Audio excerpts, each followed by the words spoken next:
Hello dear students, कैसे हैं आप लोग। मैं उम्मीद करता हूं आप स्वस्थ होंगे और मस्त होंगे। चलिए, मैं हूं आपका दोस्त होस्ट मेंटर योगेश कुमार। स्वागत करता हूं आपका स्कॉलर स्टडी सेंटर के ऑनलाइन प्लेटफॉर्म पर।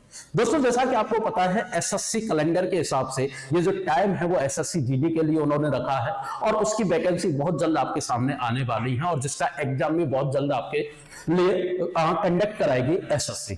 चलिए, उसी में अगर आप अपनी रैंक अच्छी करें, अपनी पोजीशन को अच्छा करें, अपनी जॉब पाएं और जो भी वर्दी की जॉब पाना चाहता है इन सेंट्रल बेसिस पर, तो हम उसके लिए लेकर आए, हम और स्कॉलर्स की हमारी टीम, रैंक अचीवर बैच, जिसमें हम डिस्कस करेंगे टॉपिक वाइज प्रैक्टिस सीरीज।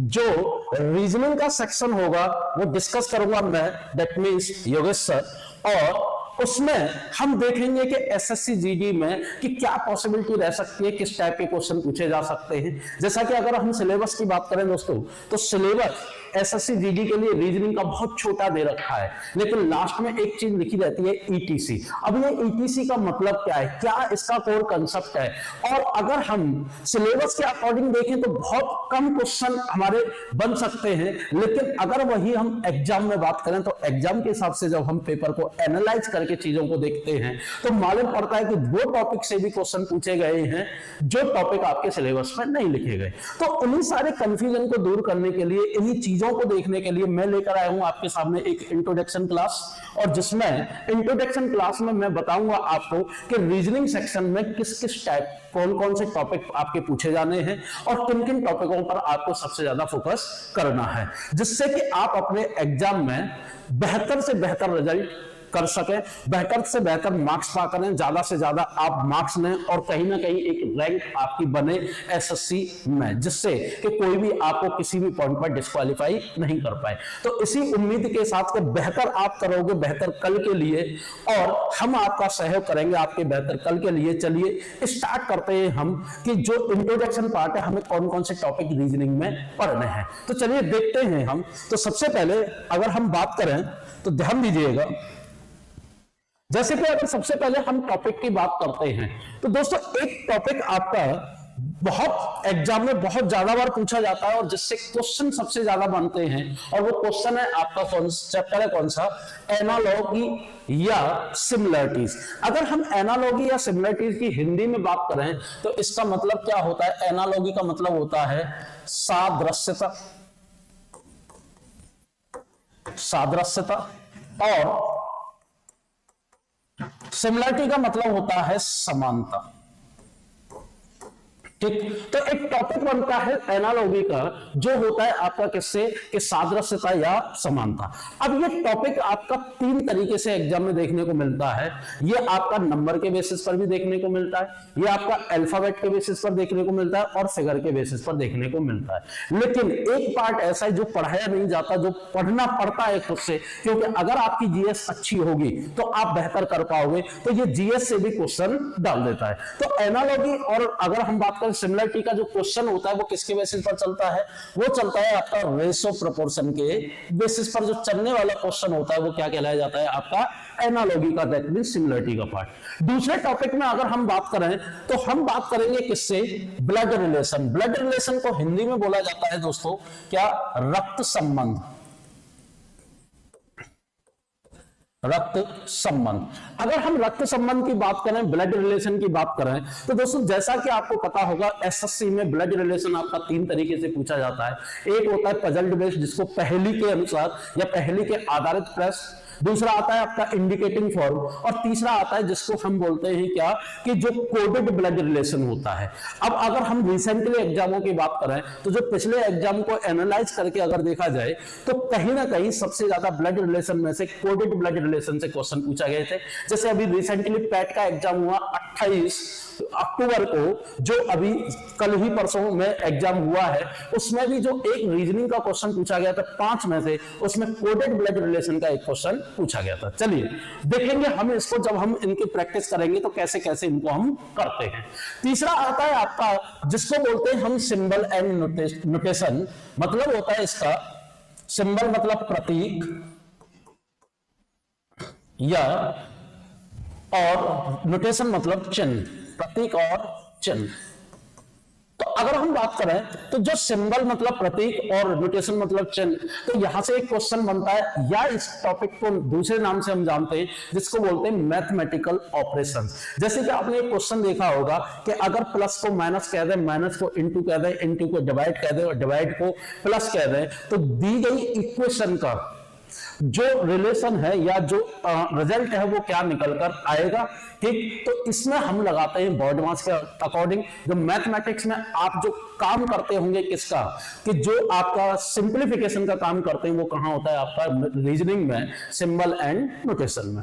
चले अगले टॉपिक की अगर हम बात करें तो अगला टॉपिक होता है जिसको बोलते हैं क्लासिफिकेशन, और क्लासिफिकेशन को हिंदी में बोला जाता है वर्गीकरण, या इसका एक दूसरा नाम और आता है जिसको बोलते हैं ऑड वन आउट।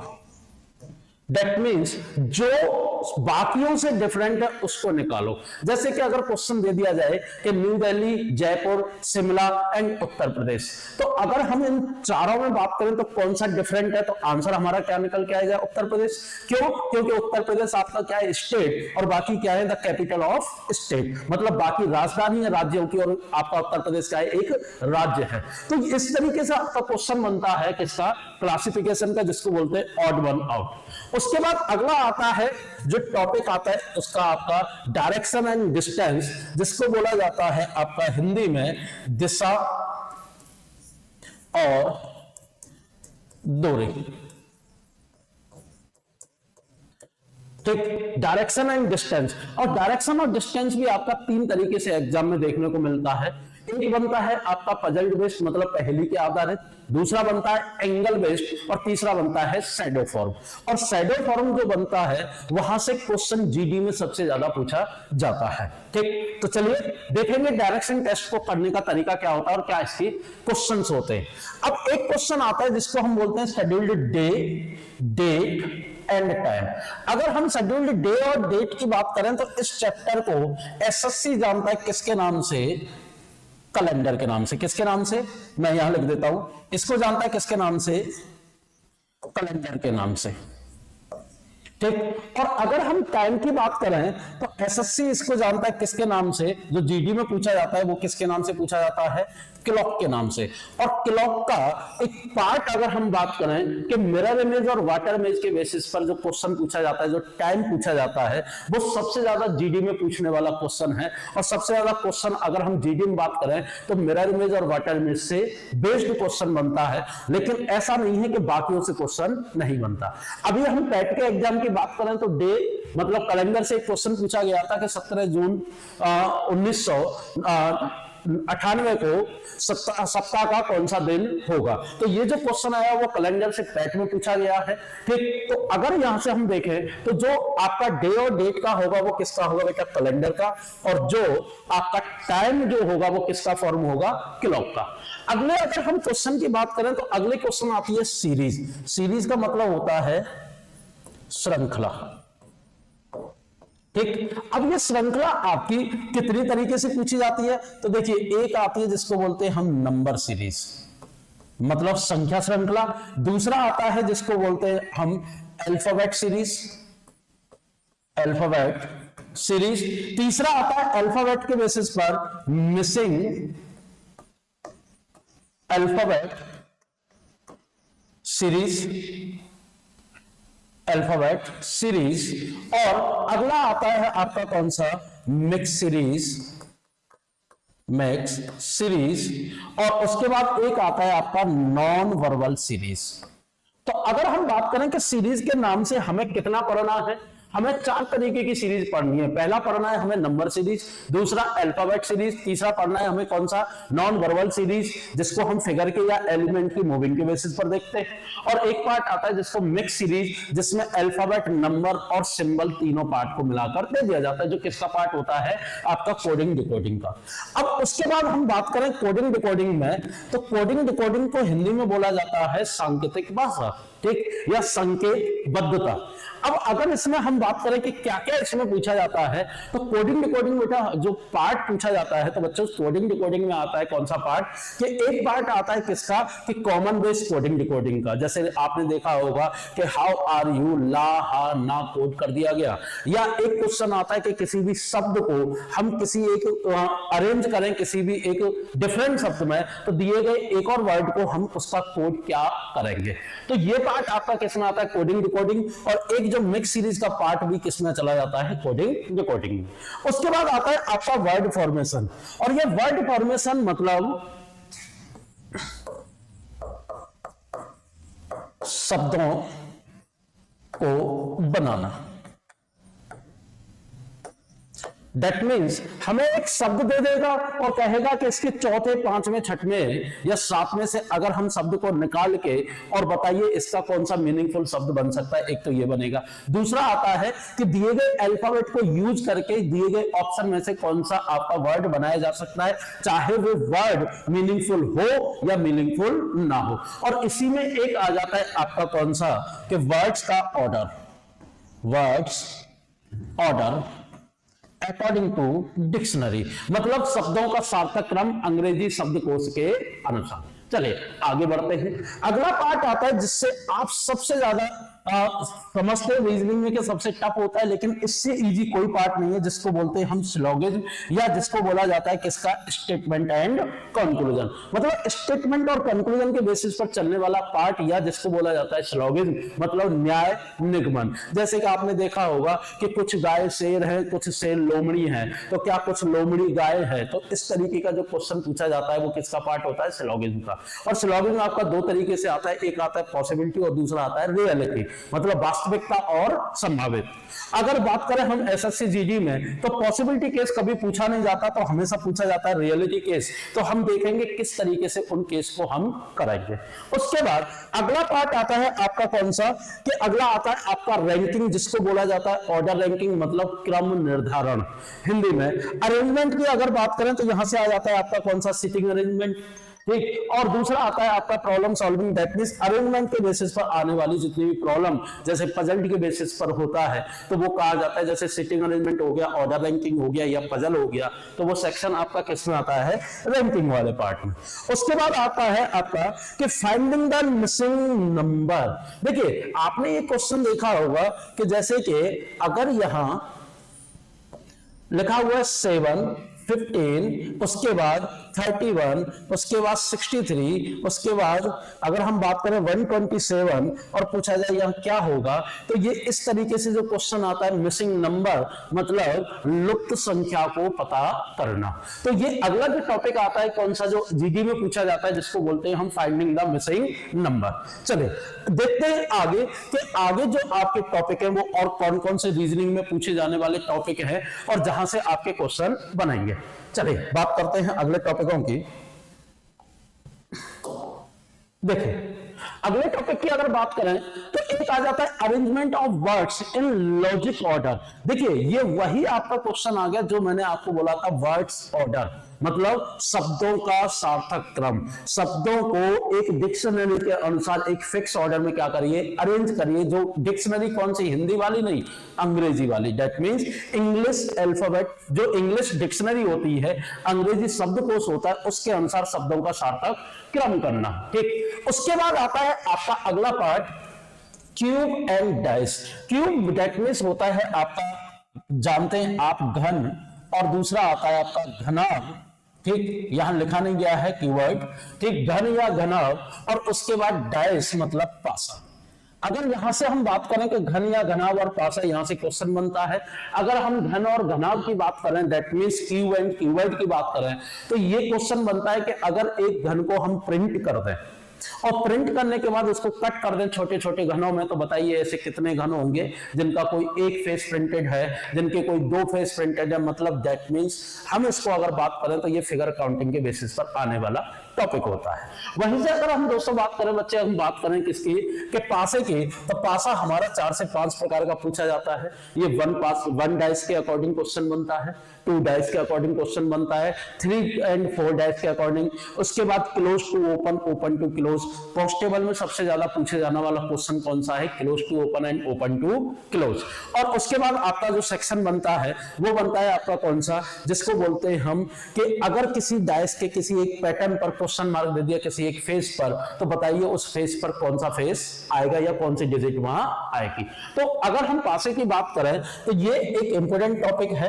ठीक, चलिए बात करते हैं अगला, लॉजिकल वेन डायग्राम। हिंदी में इसको बोला जाता है तार्किक वेन आरेख। अगर हम तार्किक वेन आरेख की बात करें तो जो तार्किक वेन आरेख है, लॉजिकल वेन डायग्राम, ये हमारा एग्जाम में 3 तरीके से आज की डेट में पूछे जाने लगा है। और ये क्वेश्चन जो जिस तरीके से बनता है वो क्वेश्चन कैसा होता है, जैसे कि एक बनता है ये शब्दों के बेसिस पर दे दिया जाए कि मेल फीमेल और नर्स का जो लॉजिकल वेन डायग्राम है वो क्या निकल कर आएगा, या मेल फीमेल डॉक्टर का लॉजिकल वेन डायग्राम क्या निकल कर आएगा। वहीं से अगर बात करें दूसरा आता है कि जिसमें डायग्राम बना होता है कि दिए गए डायग्राम में जो आपका ट्रायंगल है, आपने देखा होगा कुछ इस तरीके से डायग्राम बना होता है और उसमें कुछ नंबर लिखे रहते हैं 1 2 3 4 5 6 7। ठीक, और कहा जाता है कि जो ट्रायंगल है वो किसी को रिप्रेजेंट कर रहा है, सर्कल किसी को और स्क्वायर किसी को, और इसके बेसिस पर फिर डिफरेंट डिफरेंट तरीके के क्वेश्चन बनते हैं। और एक पार्ट आता है किसका, इसका डीआई के बेसिस पर, जो डेटा इंटरप्रिटेशन, जो मैथमेटिक्स का पार्ट आता है। जब हम पढ़ेंगे तो देखेंगे कि इसके क्वेश्चन किस तरीके से हमें करने हैं। अगले पार्ट की बात करें तो ये आता है आपका फिगर काउंटिंग, जिसमें हम बोलते हैं हिंदी में कि आकृतियों की गणना करना। ठीक, दैट मीन्स ये हमारा जो पूछा जाता है लगभग 5 तरीके से होता है, जिसमें एक पार्ट चला जाता है क्यू एंड कीवर्ड में, और दूसरा पार्ट आपका आता है किसका, जैसे कि ट्रायंगल निकालना, स्क्वायर निकालना, रेक्टेंगल निकालना, सर्किल निकालना, और 5वां पार्ट आता है Q and keyword find out करना। चलिए आगे बढ़ते हैं। अगर बात करें हम सीरीज की, तो देखिए सीरीज हम पहले भी देख चुके हैं और सीरीज हमारी यहां भी आती है, और ये सीरीज कौन सी सीरीज है, नॉन वर्बल सीरीज की, और इसके बारे में हम ऑलरेडी बात कर चुके हैं, जिसमें हम एलिमेंट मूविंग की बात करते हैं। मतलब जो आपकी रीजनिंग 3 तरीके की होती है, कौन कौन सी, आपकी वर्बल, नॉन वर्बल और लॉजिकल, जिसमें नॉन वर्बल में आपके 3 पार्ट मेन पूछे जाते हैं, non verbal series, non verbal analogy और नॉन वर्बल क्लासिफिकेशन। और ये भी कौन सा है आपका नॉन वर्बल, जिसको बोला जाता है आभासिक, और ये कौन सा है नॉन वर्बल क्लासिफिकेशन। अब अगर टॉपिक की हम बात करें तो अगला टॉपिक आता है जिसको बोलते हैं mirror image and water image. और ये टॉपिक ऐसा है जो बहुत छोटा टॉपिक है, बहुत इजी टॉपिक है, लेकिन एग्जाम में आने की जो एक्यूरेसी है इसकी कितनी % रहती है, 100%। और इसके बहुत छोटे छोटे कंसेप्ट होते हैं, देखेंगे जब हम पढ़ेंगे इसको। तो मिरर इमेज और वाटर इमेज, हिंदी में इसको बोला जाता है आपका दर्पण प्रतिबिंब और जल प्रतिबिंब। चलिए अगला पार्ट अगर बात करें हम, तो अगला पार्ट आता है जिसको बोलते हैं हम पेपर कटिंग या फोल्डिंग पैटर्न। मतलब पेपर को काटना, और या पेपर को पहले मोड़ना और फिर काटना, या पहले कटा हुआ पेपर को मोड़कर उसके लास्ट टाइम पर अगर हम फोल्ड करें तो हमें कैसा दिखाई देगा, और पहले फोल्ड करें फिर काटें और ओपन करने के बाद अगर हम देखें तो हमें वो पेपर कैसा दिखाई देगा। तो वो पैटर्न आता है आपका कौन सा, पेपर कटिंग एंड फोल्डिंग, मतलब पेपर को काटना और मोड़ना। उसके बाद अगला पार्ट आता है embedded figure. That means embedded figure का मतलब होता है कि जैसे कि कोई एक फिगर है, कोई एक आकृति है इस तरीके से, और यहां आपके 4 ऑप्शन दे दिए गए और पूछा जाएगा, इसमें कुछ आकृति आपकी बनी होंगी, पूछा जाएगा कि ये जो आकृति है वो इन चारों में से किस फिगर में मिल रही है, लेकिन इसको हम ना तो घुमा सकते हैं, ना ही तोड़ सकते हैं, ना ही मोड़ सकते हैं, ना ही फोल्ड कर सकते हैं। तो अगर हम बात करें कि ये जो आकृति जिस भी ऑप्शन में मिलेगी तो वही क्या हो जाएगा कि ये आकृति किस फिगर में एम्बेडेड है, मतलब किस फिगर में सन्निहित है, मतलब दे रखी है। ठीक, तो उसको बोलते हैं हम क्या, एम्बेडेड फिगर। उसके बाद अगला आता है आपका अर्थमेटिकल प्रॉब्लम्स। और ये अर्थमेटिकल प्रॉब्लम्स कुछ वो प्रॉब्लम होती हैं जो डिफरेंट पार्ट, जैसे कि आपका मैंने एक चैप्टर बताया था कौन सा, symbol and notation, symbol and notation. दूसरा एक और पार्ट आपका बनता है सेट के बेसिस पर पूछा जाने वाला, जिसमें आपका एनालॉजी पार्ट में आता है ये सेट वाला, लेकिन आता किसका, अर्थमेटिकल प्रॉब्लम में। और ये पार्ट होता कौन सा है, जैसा कि आपने देखा होगा कि यहाँ 9, 13 एंड अगर हम बात करें 17 लिखा हुआ है, तो बताइए किस ऑप्शन में ये मिल रहा है। तो ये एनालॉजी का ही पार्ट होता है, सेट का ही पार्ट होता है, लेकिन जीडी में इसको एक अलग नाम से पूछ लिया जाता है, अर्थमेटिकल प्रॉब्लम, या जिसको बोलते हैं सिंबल एंड नोटेशंस। अगर हम बात करें कि उसके बाद जितने भी टॉपिक हमारे बचते हैं वो हमारा किस में आता है, मिसलेनियस में। और जैसे मिसलेनियस में क्या आ जाएगा कि फिगर को कंप्लीट करना, ठीक, कंप्लीशन ऑफ द फिगर। उसके बाद आ जाएगा आपका पेयर फॉर्मेशन, मतलब जोड़े बनाना। उसके बाद आपका आ जाएगा कौन सा, कि जो भी टॉपिक आपके रिमेनिंग है वो टॉपिक सारे के सारे किस में डाल दिए जाएंगे, मिसलेनियस पार्ट में। और देखेंगे कि हम किस तरीके से वो जो टॉपिक हैं जो बचे हुए हैं उसका क्या, कैसे और क्या तरीका होता है क्वेश्चनों को करने का। तो दोस्तों ये था आपका जीडी का सिलेबस जो रीजनिंग में आपका चलने वाला है, और इसमें हम टॉपिक बाय वन यहां आपके सामने वीडियो लेकर आते रहेंगे। जब तक आपका जीडी का एग्जाम नहीं होगा तब तक आपके सामने पर डे एक वीडियो एक फिक्स टाइम पर आने वाली है, और मैं उम्मीद करूंगा कि ये आपके लिए बहुत ज्यादा यूजफुल होने वाली है। अगर आपको सेशन अच्छा लगा हो तो इसको लाइक शेयर सब्सक्राइब जरूर करना, और अपने दोस्तों को पहुंचा देना कि जीडी का बैच स्कॉलर स्टडी सेंटर पर प्रैक्टिस बैच स्टार्ट हो रहा है, जो टारगेट बैच है और जो क्या है आपका एक रैंक अचीवर बैच है, जिसमें आप क्या कर सकते हैं, रैंक को अचीव कर सकते हैं अपने, और एक बेहतर तरीके से अपनी तैयारी को एक नए आयाम तक पहुंचा सकते हैं। मेरा मानना ऐसा है कि जब तक तोड़ेंगे नहीं तब तक छोड़ेंगे नहीं, मतलब जब तक हम ज्वाइनिंग नहीं ले लेंगे गवर्नमेंट जॉब में तब तक हम गवर्नमेंट जॉब का पीछा नहीं छोड़ेंगे, और हम भी आपका साथ देते रहेंगे तब तक जब तक आपका जॉब नहीं मिलेगा। तो इसी उम्मीद के साथ मैं आपसे विदा लेता हूं, और हम कल से आपको स्टार्ट करेंगे पहले टॉपिक से, और उसमें देखेंगे कि किस तरीके के क्वेश्चन पूछे जाते हैं। और ये चलने का तरीका आपका रहेगा कि पहले आपका उसका बेसिक पार्ट बताया जाएगा, और बेसिक करने का तरीका क्या है, उसके बाद जो आपके क्वेश्चंस हैं, जो एमसीक्यूज क्वेश्चन है, और जो क्वेश्चन जनरली वो क्वेश्चन लिए जाएंगे जो ऑलरेडी आपके प्रीवियस एग्जाम में आए हुए हैं। ठीक, तो चलिए मैं इसी उम्मीद के साथ आपसे विदा लेता हूं कि आप मेरे साथ जुड़ेंगे और बेहतर तरीके से अपनी तैयारी को नए आयाम तक पहुंचाएंगे। तो चलिए मैं योगेश कुमार विदा लेता हूं आपसे। जय हिंद। आप जुड़े रहिए स्कॉलर स्टडी सेंटर के ऑनलाइन प्लेटफॉर्म पर। Thank you.